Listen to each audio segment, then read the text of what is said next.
ముందుగా లైక్ చేసి వీడియో చూడడానికి ట్రై చేయండి. అలాగే మీకు నచ్చితే ఖచ్చితంగా సబ్స్క్రైబ్ చేసుకొని కామెంట్ కూడా చేయండి. Welcome to my channel. నా పేరు సురేష్. ముందుగా ఈరోజు మనకు అప్డేట్స్ ఏమన్నంటే టికెట్ ఫైనల్లో ఎవరెవరు ఉండబోతున్నారు, ఎవరెవరు గెలిచారు, ఏ గేమ్ ఆడి, అలాగే ఓటింగ్లో ఎవరెవరు ఏ పొజిషన్లో ఉన్నారు. ముఖ్యంగా చెప్పుకోవాల్సింది ఈరోజు జరిగిన గేముల్లో మాత్రం చక్రం తిప్పింది ఎవరైనా అంటే మన తనూజానే అని చెప్పాలి. ఖచ్చితంగా తనూజ చక్రం తిప్పింది. స్టార్టింగ్లో ఎవరినెవరిని సెలెక్షన్ చేసినది వాళ్ళని పంపించే విధానం కానీ ప్రోమో చూస్తే అర్థమైపోతుంది. కొంతమంది అనుకుంటారు, అరే తనూజ ఇక్కడ కూడా ఏదో చేస్తుందిరా కిరికిరి అని. గేమ్ ప్లాన్ అంతే, తనలో ఉండేది గేమ్ ప్లాను. కానీ అది తెలియక మన రీతు కూడా తొందరపడుతున్నట్టుంది. కానీ ఇది ఫుల్ వీడియో వస్తే చెప్పడం ఇంకా మజా ఉంటుంది. అంతకన్నా ముందు ఏం జరిగింది, ఏం కథ మనం రఫ్గా చెప్తాం. ఎందుకంటే మనం ప్రోమో చూసి అక్కడ లేనిది ఉన్నది చెప్పడం బాగాలేదు. మనం ఏది ప్రోమోలో చూస్తే అది చెప్పడం బెస్ట్. ఈ ప్రోమో మామ ఏం చేస్తున్నాడు తెలుసా, ఇంతకుముందులాగే తోక ఒకసారి ఉంటే తల ఒకసారి పెడతాడు, తల ఉన్నసారి తోక పెడతాడు. దానికి దీనికి సంబంధమే ఉండదు. ప్రతి ఒక్కడు దెబ్బతింటున్నది. ప్రోమోలు చేయాలంటేనే కింద పడిపోతుంది అందరికీ. లిటరల్గా చెప్తున్నాను. మనం అందరు ఎవడైనా కానీ ప్రోమో అంటే దగ్గరికి కూడా పోడు.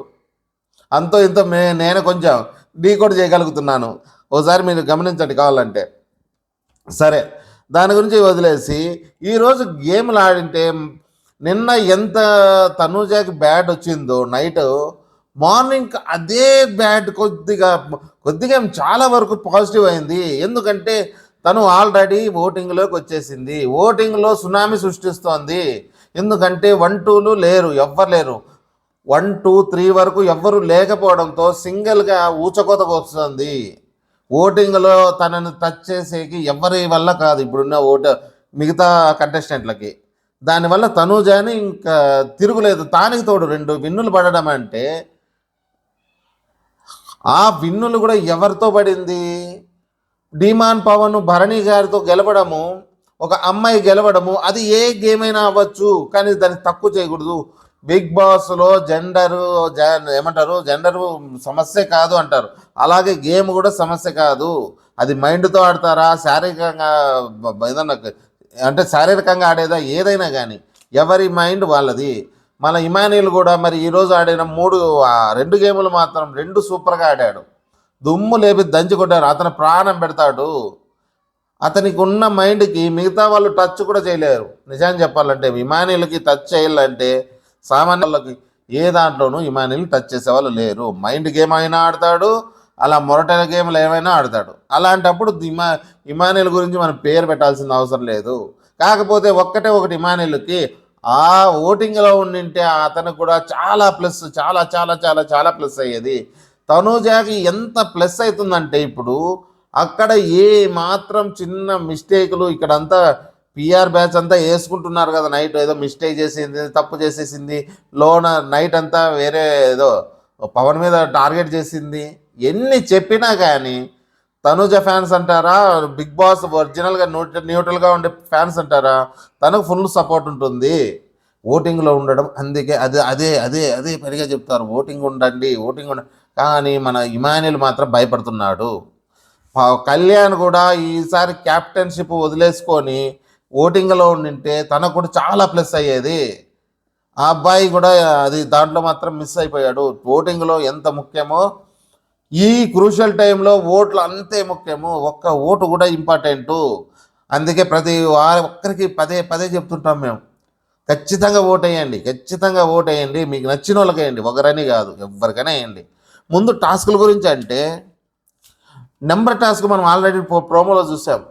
అవి మా కూడికలు, తీసివేతలు, మా బాగింపులు, ఏదైనా కానీ ఇది మైండ్తో ఆడే గేము.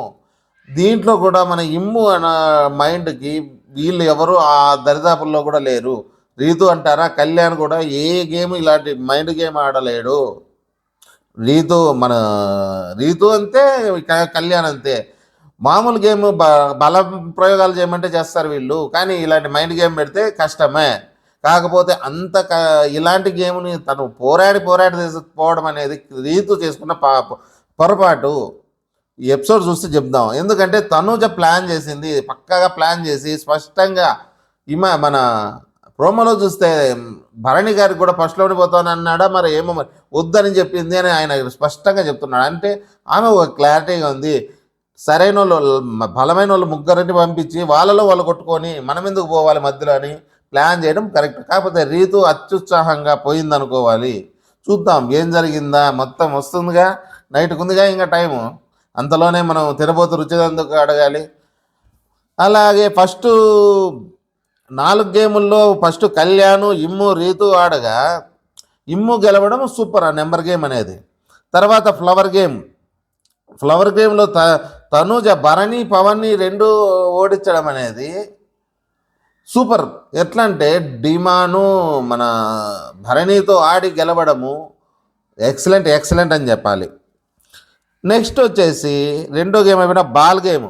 ఈ బాల్ గేమ్ ఏదైతే ఉందో మన ఇమ్ము సంజన గారు ఆడితే సంజన గారిని ఓడించి ఇమ్ము గెలవడము, అతనికి చెప్తున్నా పెద్ద పెద్ద ప్లేయర్లే తట్టుకోరు, ఆమె ఎంతసేపు సంజన గారిని ఓడించడము, మిగతా వాళ్ళని ఓడించడం ఇమ్ముకు చాలా ఈజీ. కానీ ఇక పోను ఇంకా చాలా ఉన్నాయి కదా, ఇప్పుడు జరిగింది 4 మనకు బయటకు వచ్చింది, ఇంకా సుమారు చాలా ఉన్నాయి. అంత విధంగా వీళ్ళు పండగ చేసుకునే కాదు, ఇంకా చాలా ఉంది. కాబట్టి జాగ్రత్తగా ఆడుకోవాలి ఎవరైనా సరే.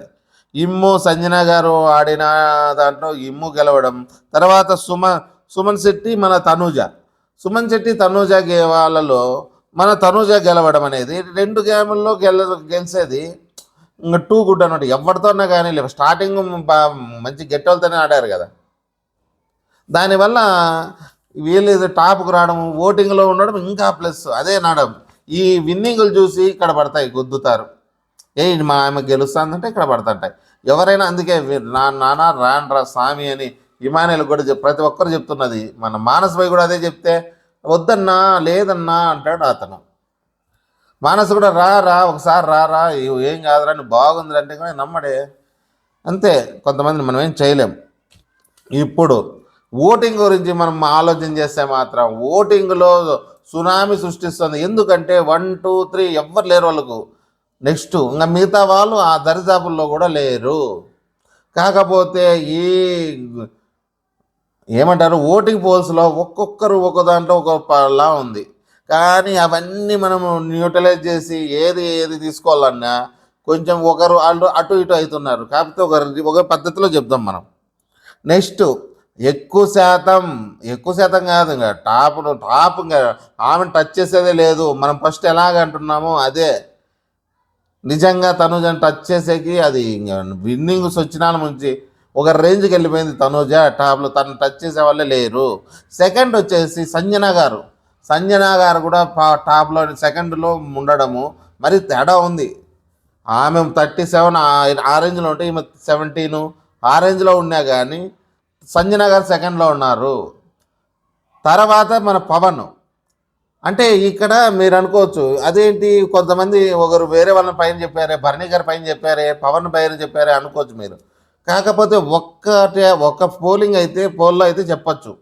అన్ని పోలలోనూ ఒక్కొక్కరు రాగా పెట్టుకుంటారు. మనము ఆ దానిలో అన్నీ గమనించి ఏది కరెక్టు అని మన లెక్కాచారం వేసుకుంటే ఇక్కడ ఉన్నది సంజన గారికే ఎక్కువ మార్కులు పడ్డాయి అని చెప్పొచ్చు. మొన్న జరిగిన ఈ వారంలో జరిగిన తనకు ఏమంటారు ఎపిసోడ్ ఏవైతే పడిందో తన ఓటింగ్లో బీభత్సం అయిపోయింది. సంజన గారికి తిరుగు లేకుండా రావడం అనేది ఆశ్చర్యం. తర్వాత పవన్ థర్డ్ ప్లేస్లో పవన్ ఉన్నాడము. పవన్ కూడా చాలా ప్లస్. నిన్న తనుజతో కొట్లాడమే, లేదంటే ఇంతవరకు ఆ అబ్బాయి రీతు అన్నంచేపు ఏం రాలేదు. తనుజతో ఎప్పుడైతే పోటీ పడ్డాడు అందరిలోనూ పైకి లేస్తాడు. ఎందుకంటే తనకు హేటర్స్ ఎక్కువ ఉన్నారు కదా, తన వల్లనే అబ్బాయి కూడా లేచాడు బాగా. కాకపోతే గేమ్ కింద గెలిచినట్టయితే ఇంకా రేంజ్ వేరే ఉండు. కాకపోతే వాళ్ళ అదృష్టం తనుజ గెలవడం ఆ అమ్మాయికి, ఎందుకంటే ఈ ముందు నుంచి కష్టపడుతుంది కాబట్టి వాళ్ళకు అర్హులు. పవన్ అయిపోతానే భరణి గారు వచ్చేసి భరణి గారు 4th ప్లేస్లో పెట్టడానికి నిజంగా అయితే 4th ప్లేస్లో లేడు. రీతు కూడా ఎక్కువ సెకండ్ థర్డ్లో ఎక్కువ పోల్లో ఉండాలి. 1 కాదు 2 కాదు చాలా పోల్లో రీతు సెకండ్ ఉంది. మరి సంజన రీతు అటు ఇటుగా సెకండ్ ఉన్నారు. కాకపోతే ఈ టెలిఫోన్ అవి టోటల్ వేసి వీళ్ళు చెప్పడాలు దీన్ని చూస్తుంటే భరణి గారు 4th ప్లేస్ పెట్టాల్సి వస్తుంది. అంతకుమించి వేరేది ఏమి లేదు. రీతు నుంచి 5K రీతుకు కూడా మంచి ఫాలోయింగ్ ఉంది, ఫ్యాన్స్లో మంచి ఓటింగ్ నడుస్తూ ఉంది. రీతు అయితే అదరగొడుతుందనే చెప్పాలి. ఎందుకంటే రీతుకు కూడా ఆ అమ్మాయికి వచ్చే ఇన్పుట్స్, ఆ నవ్వు బాగుంది, లేదంటే మీ బాండింగ్ అప్పుడాకట్ల కన్నా ఇప్పుడు బాగుంది, ఈ సంజన గారు వచ్చి తన మీద వేయడం వల్ల తనకు సింపతి కూడా వర్కౌట్ అవుతుంది. మన సంజన గారికి ఎలా అవుతుందో ఆ అమ్మాయిని అనడం వల్ల ఆమెకి అంత ఇంత ఉంటుంది కదా, ప్లస్ ఉండదు. దానివల్ల ఆ అమ్మాయికి కూడా ఓట్లు బాగానే పడుతున్నాయి. కాకపోతే కొన్ని పోలింగ్లో కొన్ని రకాలు ఉన్నాయి ఒకటైతే కరెక్ట్గా మనకి ఇదే అని చెప్పొచ్చు, కాకపోతే ఇది ఇంచుమించు ఇలాగే ఉండొచ్చు. ఖచ్చితంగా ఖచ్చితంగా చెప్పలేము, మనకు తెలిసినంత వరకు పర్వాలేదు. నెక్స్ట్ సుమన్ ఆఖరిగా ఉండడం అనేది అతనికి చాలా మైనస్. ఎలా అంటే తనకి ఒక పాయింట్ తీసుకోలేకపోతున్నాడు, నామినేషన్ పాయింట్ చెప్పలేకపోతున్నాడు. అతనికి నిజంగా చెప్పాలంటే ఆయనకు అదృష్టం కలిసి వచ్చి ఒక అంటే పాజిటివ్ పర్సన్ ఉన్నీలే, ఏం కాదులే. ఇంతకుముందు గంగవ్వ ఎలాగైతే గంగవ్వకి అలాగే కదా, కొద్ది రోజులు నువ్వు ఉండవా, ఏసీ పర్లేదన్నా ఉండు, పర్లేదులే నేను చూసుకుంటాలే, నాగార్జున గారు ఎలాగైతే పెట్టిండ్రు, మన సుమన్ కూడా అంతే. కాకపోతే సుమన్ అవ్వకన్నా కొద్ది బెటరు. కొన్ని గేమ్స్ కానీ, కొన్ని నామినేషన్లు కానీ తెలిసినా తెలియకపోయినా ఆయన పరుగు ఆయన చేసుకుంటూ వస్తూనే ఉన్నాడు. కాకపోతే ఇంతవరకు రావడం ఆయన అదృష్టము. చూద్దాం ఈ వారం ఆయన అవుతాడా, లేదంటే అతను కాకుండా డబల్ ఎలిమినేషన్ ఉంటుందా. ఎక్కువ శాతం డబల్ ఎలిమినేషన్ అంటే ఈ ముగ్గురికి డేంజరే, ఎందుకంటే ఇద్దరికి డేంజర్ అని చెప్పాలి. మన రీతుకి, సుమన్కి, భరణి గారు కూడా మరి కొన్ని నిజంగా పోలిగిన అయినాయంటే ఆయనకు తిరుగులేదు. కాకపోతే ఈ పోలింగులను గ్యారంటీ నమ్మే కాదు, అది ఒకటి గుర్తుపెట్టుకోండి. అఫీషియల్గా వచ్చేటివి బయటికి తెలియడం లేదు. ఎంత స్ట్రాంగ్గా ఉన్నారు గేమ్ను బట్టి వేసుకోవాల్సిందే మనం, అంతే. అలా అయితే మనకి భరణి గారు కూడా రిస్క్లోనే ఉన్నట్టే, ఎందుకంటే మార్జిన్ చాలా తక్కువలో ఉన్నారు. హెచ్చు తక్కువ కొంచెం మార్జిన్లో తక్కువ ఏమంటారు తేడాలు ఉన్నాయి, అంతే. దీనివల్ల ఈ వారము ఈరోజున్న ఈ ఓటింగ్ పోలింగ్ కానీ, అలాగే ఈ గేమ్లు కానీ, ఈ గేముల్లో కూడా ఇంకా రాబోయే గేమ్లు ఇంకా ఎలా ఉంటాయి ఏమంటే, ఇప్పటికి కూడా కొంతమంది ఏమనుకుంటున్నారు, గేమ్లు బాగా ఆడుతున్నారు కదా, అయిపోయింది కదా అనేది. ఇంకా చాలా ఉన్నాయి గేమ్లు. వీళ్ళలో మళ్ళీ వాళ్ళకి పోటీలు పడాలి, వీళ్ళు ఎవరైనా రావచ్చు. 1-2 గేములకి ఆనందపడడానికి ఏం లేదు. అంతవరకు కాకపోతే మన పని ఓట్లు వేయడమే. ఓట్లు వేసి మనకు అభిమానం ఎవరైతే ఉన్నారో వాళ్ళ కంటెస్టెంట్లకు మనం ఓట్లు వేసుకోండి. అలాగే మేము చెప్పేది మీకు నచ్చినట్టయితే ఖచ్చితంగా లైక్ వేసి సబ్స్క్రైబ్ చేసుకోండి. జై హింద్.